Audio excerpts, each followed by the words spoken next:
আসসালামু আলাইকুম ওয়া রাহমাতুল্লাহি ওয়া বারাকাতুহু। সম্মানিত প্রাণপ্রিয় মুসল্লি ভাইয়েরা, আজকের ভিডিওটা আমার মুসল্লি ভাইদের জন্য সতর্কতামূলক একটা ভিডিও।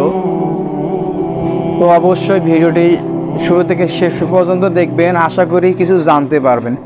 তো বেশি কথা বললে ভিডিওটা বেশি বড় হয়ে যাবে, হয়তো মানুষ তো এখন বেশি বড় লম্বা ভিডিও দেখতে চায় না। তো আমি সংক্ষিপ্তভাবে কথাগুলো বলতেছি, অবশ্যই আপনারা শুনে যাবেন। তো মসজিদ, আমাদের কিছু মুসলিম ভাইরা আছে, তো তারা মসজিদ অপরিষ্কার করে, তাদের জন্য আজকের আমার ভিডিও।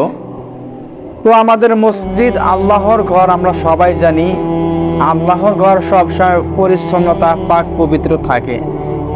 আমাদের এই মসজিদটা আমরা যখন নামাজ পড়তে যাই, গিয়ে দেখি অনেক সুন্দরভাবে পরিচ্ছন্ন থাকে, পরিষ্কার থাকে। এটা কে করে?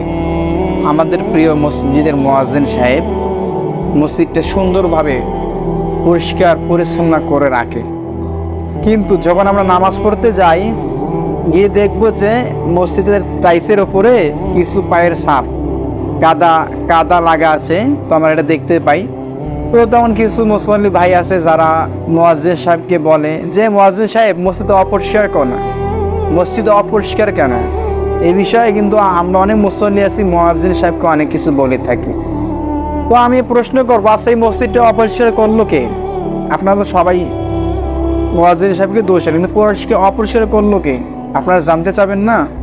তো আমার কিছু বন্ধু আছে, আমার মুসল্লি ভাই আছে, যারা মসজিদে যায়, যাওয়ার পর উজু করে মসজিদে পা না মুছে, যে উজু করার পর পায়ে যে পানিটা থাকে, পানিটা অবশ্যই আপনাকে মুছতে হবে। যখন আপনি পানিটা মুছবেন না, যখন টাইসের উপর দিয়ে আপনি চলে যাবেন, তখন কিন্তু আপনার পায়ের এই যে কাদাটা, সাপটা, পায়ের পানিটা যখন টাইসের মধ্যে বসে যাবে, তখন মসজিদটা অপরিষ্কার দেখাবে, তখন কাদা দেখাবে।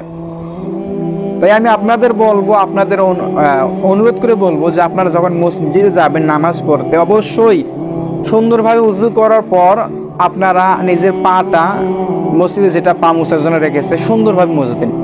মুছার পর যখন আপনি নামাজ পড়তে যাবেন, তখন দেখবেন টাইসের উপর দিয়ে যখন আপনি চলাফেরা করবেন, আপনার পায়ে কোনো ময়লা থাকবে না, মসজিদে অপরিষ্কার হবে না, দেখবেন মসজিদটা অনেক সুন্দর থাকবে। তাই আমি আপনাদের অনুরোধ করব, এই কাজটা আপনারা অবশ্যই করবেন। আমি এখানে ফেসবুকে এই জন্যই বললাম যে, আমি এককভাবে বললে হয়তো সবাই একজন শুনলো, বাকিরা তো শুনলো না। ফেসবুকে বললে হয়তো আপনারা অনেকে শুনবেন এই বিষয়ে। যেমন একজন জানলেন, তখন আপনি আপনার বন্ধুকে জানালেন, আপনার আত্মীয় স্বজনকে জানালেন, তখন হয়তো তারা আপনার সতর্ক হয়ে যাবে। এভাবে যদি আমরা সবাই করি, তাহলে মসজিদটা অনেক পরিষ্কার থাকবে। আর আমাদের মসজিদের মুয়াজ্জিন সাহেবের সঙ্গে কেউ হয়তো গালাগালি করবে না। অনেকে আছে কিন্তু মসজিদের মুয়াজ্জিনকে গালাগালি করে। মসজিদ হলো আল্লাহর ঘর, এই ঘরকে আমরা ভালোবাসবো। যারা আল্লাহকে ভালোবাসে, তার অবশ্যই আল্লাহর ঘরকে ভালোবাসবে।